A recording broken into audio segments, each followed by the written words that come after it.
Hello everyone and welcome back to Ace Attorney Investigations 2 Prosecutor's Gambit, where we've got even Gavel thinking something might not be quite right here.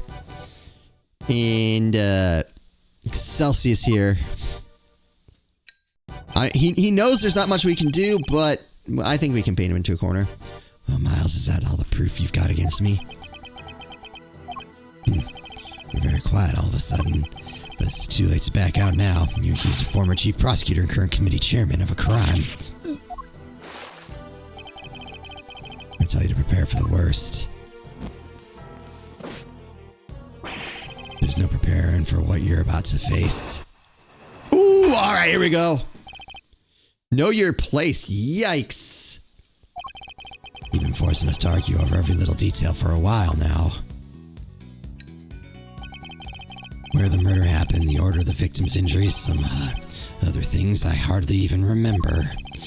But you needn't to bother, my boy, because it's all irrelevant in the end. Think about it. The suspect herself has already said she did it. It's all that matters in the end of the day, and her sentence will be lighter for it. So rejoice! You have it. Feel free to pick holes in it as you see fit. No kidding, when that was barely a testimony to begin with. That man, he's a very powerful person, isn't he? It's okay, Mr. Edgeworth. Please, just let it go. I did it. I'm the murderer. I even remember doing it. You saw a flash of something half-remembered, Kay, nothing more. If you must believe in something. Believe me when I say you should believe in your own innocence instead. But I'm up against the head of the committee here. This isn't going to be easy. But he seems to think he's already won. Perhaps I can use that against him. Alright.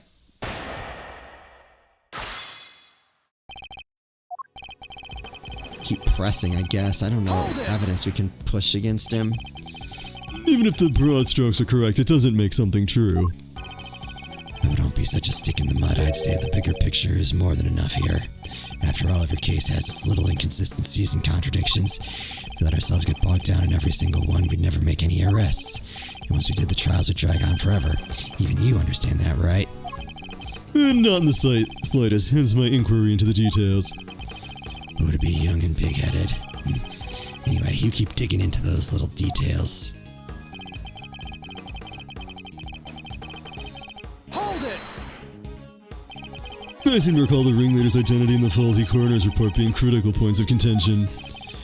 Yes, I was listening, my boy, but critical is a matter of opinion. How can you possibly suggest that such fundamental issues are not important? Perhaps it's your ability to make sound judgment that should be on trial here today. Oh, bravo, my young hothead. Wonderfully cutting stuff. You do like to try, though, don't you? Hold it! There's no any of what you've discussed today is irrelevant, not unless you intend to bury the truth. But none of it is relevant, dear boy. The only reason you keep trying to make it relevant is because otherwise you're up a creek without a paddle. Hold it! Just because she confessed to something doesn't make it the truth. The Kay is suffering from amnesia, so any statement she makes should be taken with at least a grain of salt. Objection! Even so, it doesn't exactly solve anything for us, does it, dear boy? And it would be nonsensical to dismiss her confession outright. I tell you what, why don't we ask her one last time, though I'm sure she'll just say she did it again. Fine, let's do it. Let's ask her again. We'll see if she really believes herself to be the culprit. Huh? You mean me? Is this really what you want, Mr. Edgeworth? If it goes badly, it could significantly weaken your position. I know, but there's no other way. I only request that I be the one to question her. You really know how to tug at an old man's heartstrings, you know?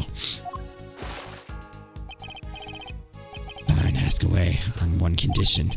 If this turns out to be a waste of time, that's it.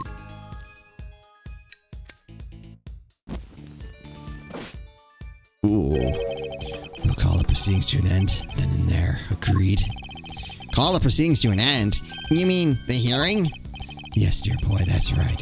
Perhaps you're on a complete muddlehead after all. Now, just so we're clear, if we ask again, and all that happens is the girl confirms her guilt, she's officially declared guilty on the spot. Yes, that sounds like a great plan if I do say so myself. That's it, you just declare her guilty just like that. That's the gist of it. It's a big risk, but he's going to find a way to condemn her either way if we don't do something. Okay. Yes? I know it's a lot to ask, but I need you to think. Do you remember anything else about what happened on the day of the murder? Anything that might help us prove your innocence? Why? Why are you still fighting it, Mr. Edgeworth? It's no use. I can't be of help to you. I'm sorry. I'm too scared to try and remember anymore. What if I remember something even worse? And if I did, I'd just be making more trouble for you. Please, just accept it. The Kay you thought you knew is a dangerous criminal. A criminal who let you down and betrayed your trust. Don't worry, Kate, you have nothing to be afraid of. I may not have known you for very long, but I know you well enough. Right now I'd say I know better than you know yourself. You would never commit a murder. You could never, because this is who you really are.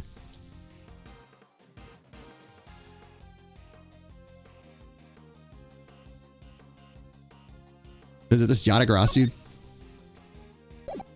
pin? Anything helpful on here? Not really. Take that! Oh, look at that's like half my health if I'm wrong. You're the great thief Yatagarasu, a noble outlaw who would never stoop so low as to kill.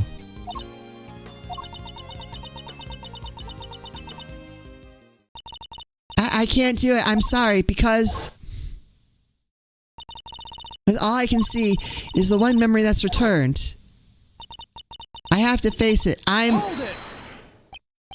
No, the only evidence of your guilt is the confession they forced out of you. As I said earlier, you have to believe that you're better than that. Nor are you saying you don't believe a word of what I've been telling you. No, it's not that. You're trying so hard to help me. And you're risking so much for me. It's too much. You have to stop. I'm begging you. No, so that's what's going on. I thought it was strange, but now I see. The reason you're allowing yourself to be railroaded into accepting your fate is because of me, isn't it? Which is exactly what the K.I.N.O. would have done. You're a good person, Mr. Edgeworth. Sorry to burst your bubble, but I'm not, and I don't plan on becoming one anytime soon. Because despite all your wishes to the contrary, I'm still trying to help you. So you see, I've merely been servicing my own ego, regardless of what I put you through. Now let's try this again. See the good in yourself, Kay. Remember the noble thief you truly are. That memory of you committing the murder, you need to question it with all you have. That's all I ask. So please, do it for me.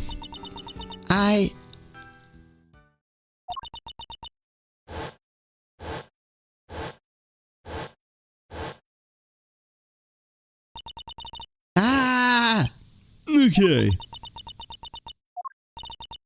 What's wrong? Did you remember something? Be like some cliche movie plot if she did. A cow. I'll take it. A cow? Mr. Edgeworth, you could perhaps ask her for a few more details. Well, okay. What can you tell us about this, cow? I remember now. The person in the red raincoat. She had it in her hand. A stuffed cow. I can see it so clearly now. Are you sure? Are you sure, Miss Faraday? Are you absolutely certain? Yes, I'm sure. And this court acknowledges the defendant's latest statements as new testimony. Objection!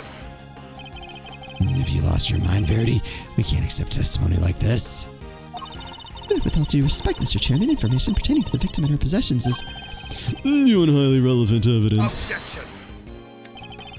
Need I remind you of the addled state of her memory? No, this simply won't do. addled. But if we claim your memory is unreliable now, then our own argument is weakened, sir. You said yourself only a few moments ago that thanks to the suspect's own confession, we need not worry ourselves over the finer details, did you not? Are we to call the validity of her memories into question? And we must also call into question the confession on which our entire argument is based. Is that really the most advisable course of action? Yes, you're right. Proceed as you see fit, then. Thank you, Mr. Chairman. Still in the game. but only by the skin of our teeth. And only thanks to Judge Gavel's intervention. It's almost as if she was on our side for a second. Is she trying to take down the chairman? Oh, Mr. Edgeworth, the stuffed animal. I believe the count question is this thing here, Your Honor. We found it in the storeroom and believe it is yet another auction lot.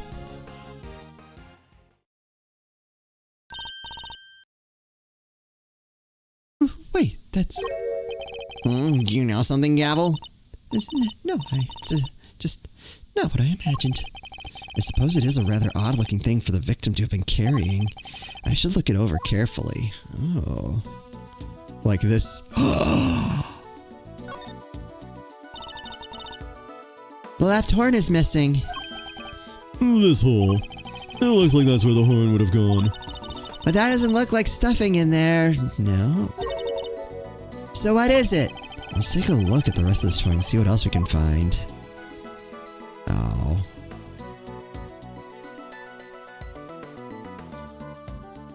Alright.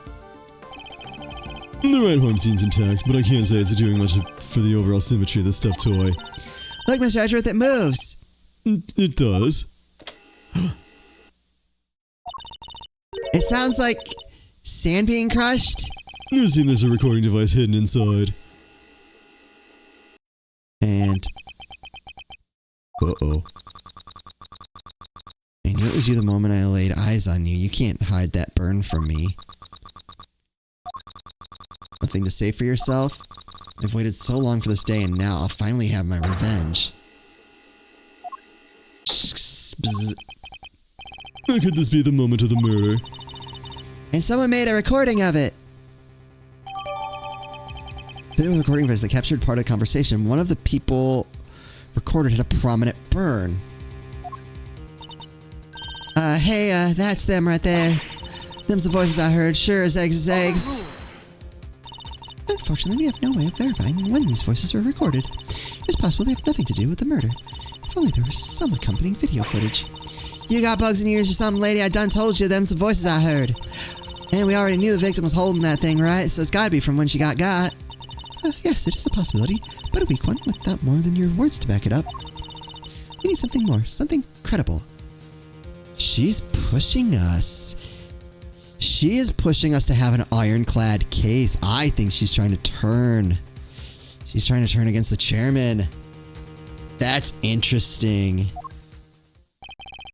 We need, yet again, she seems to be stepping in with help. Judge Gavel, I think we all know the voices are from the moment of the murder. Now consider for a moment the words we heard from one of the speakers say. I knew it was you the moment I laid eyes on you. You can't hide that burn from me. I believe you have something to explain what those words were referring to and how it's all related. Which piece of evidence proves that the voices are from when the murder occurred?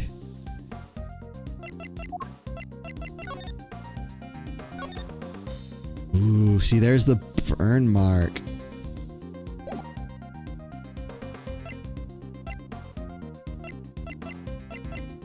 They have something to do with the masks. Hold on, I'm gonna ask you a letter. Not gonna help. Ticket stub, no.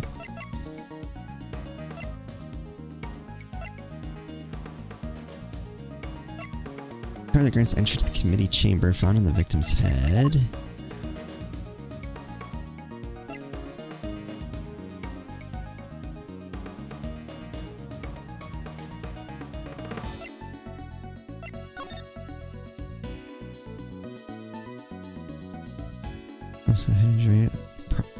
Oh! Prominent for. Oh my god. Take that! I'm gonna assume it's that since it specifically calls it out. Coroner's preliminary findings, how do they prove anything? Indeed, one on this page shows that the voices must be from the time of the murder. I guess.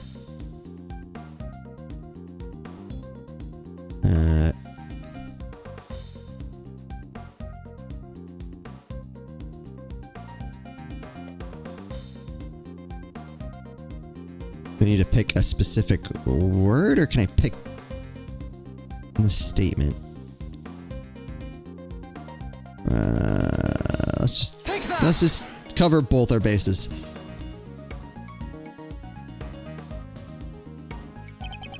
Now thinking again on the words we heard, this part in particular sticks out in my mind. You can't hide that burn from me. Yeah, there we go. The victim had a prominent burn mark on the back of her right hand. And what of it? According to case testimony, the victim was carrying the stuffed cow toy. And a burn mark, an identifying mark unique to the victim, was mentioned on the recording it captured. It's just a coincidence. Stuff like that happens all the time, right?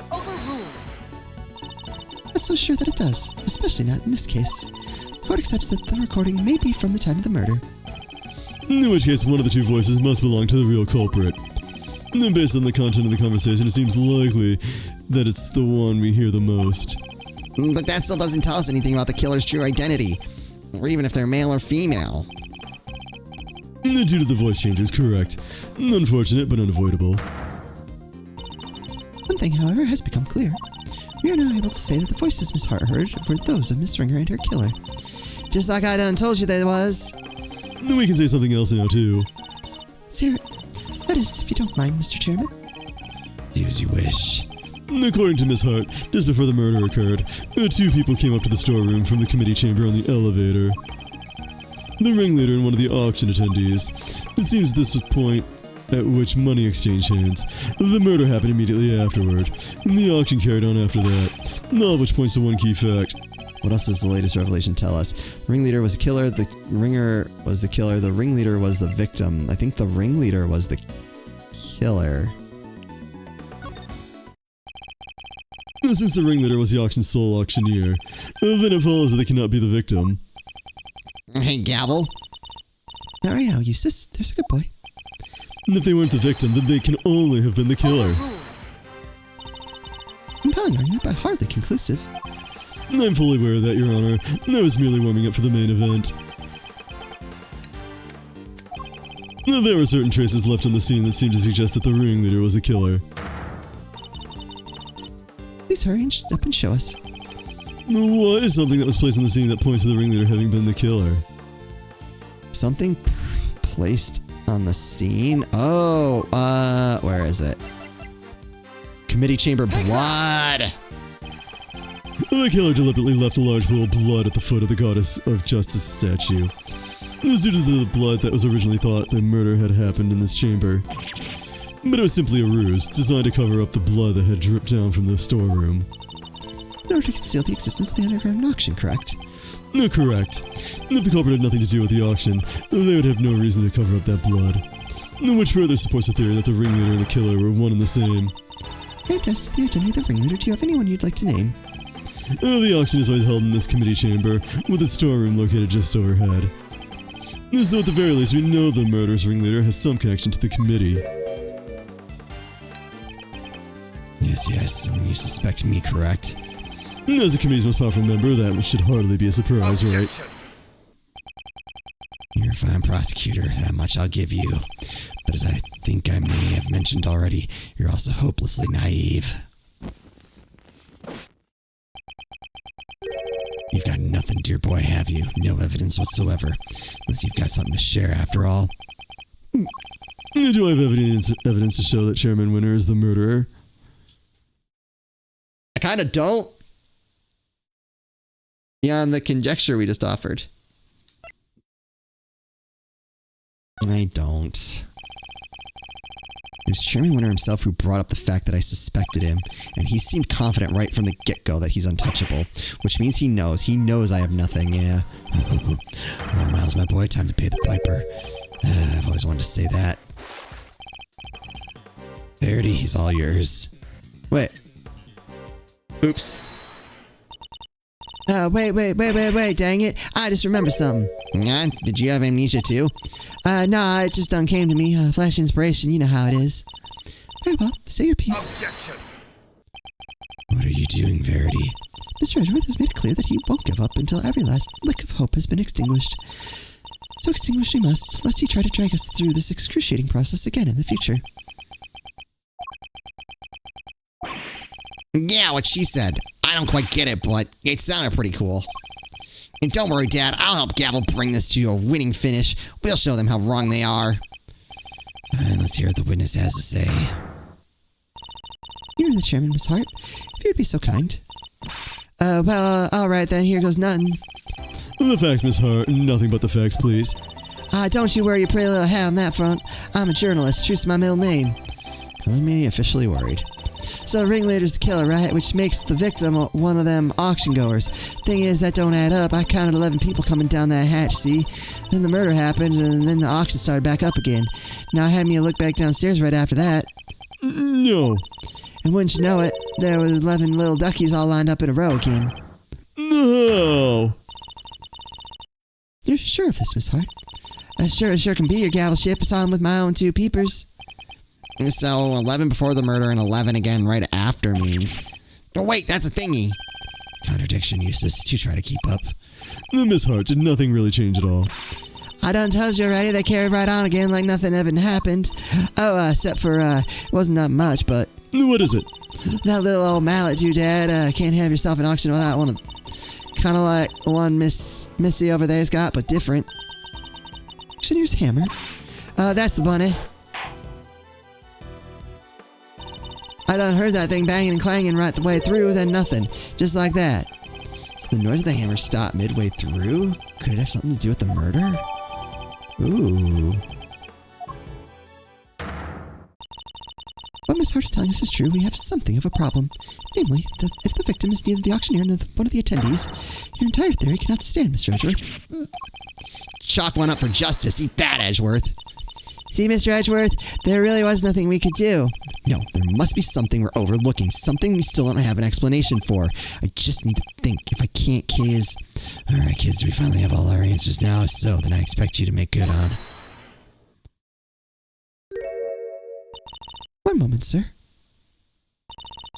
I worry that it might still be a little early to pass judgment. After all, we have one more matter yet to resolve.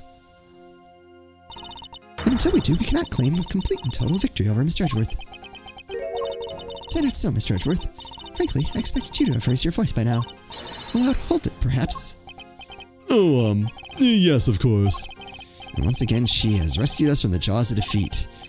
Very well, let's get this over with, shall we? What is that one matter that still remains? Why, the contradiction in the coroner's report, sir. That's...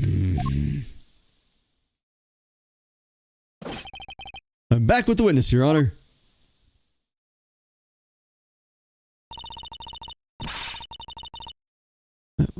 What's all this about? Why'd you call us back down here? Did somebody suddenly fall ill?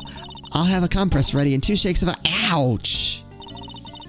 This better be good. Did somebody else drop dead? Well, they might soon wish they had. Dr. Hertz, Miss Needler, thank you for coming on such short notice. Let me assure you, this won't take long.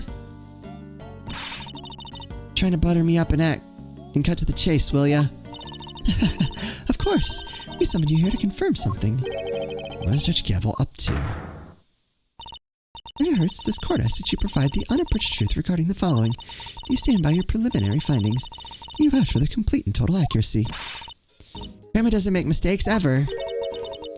Strange. What do you mean? In the course of this trial, an error was indeed found in her report. So I ask again for the truth, Dr. Hertz. Did you alter, tamper with, or in any way falsify your findings? That's awful. How can you even say that? What are you asking me for? Why the heck would I want to do that? To help the true culprit, of course. As if I'd know anything about all that. I just know I didn't do anything of the sort. That seems doubly strange. What explanation could there be for the discrepancy in your report? Mr. Edgeworth? I wonder if you might have any thoughts on the matter. It's not like you to be so coy, I must say. Why does she keep taking charge and helping me? I still don't know what she's trying to do, but I'll happily take what I can get.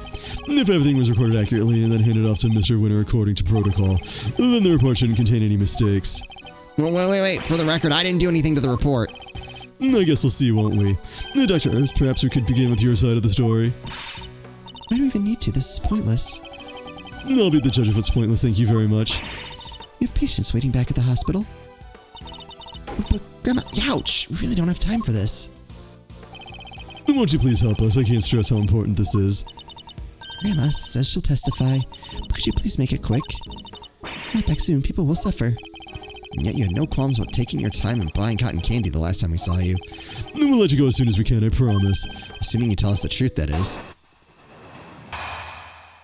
Ooh, we'll take on Granny in the next episode. Hope you're still enjoying this. As always, thank you all so much for watching, and I'll see you next time.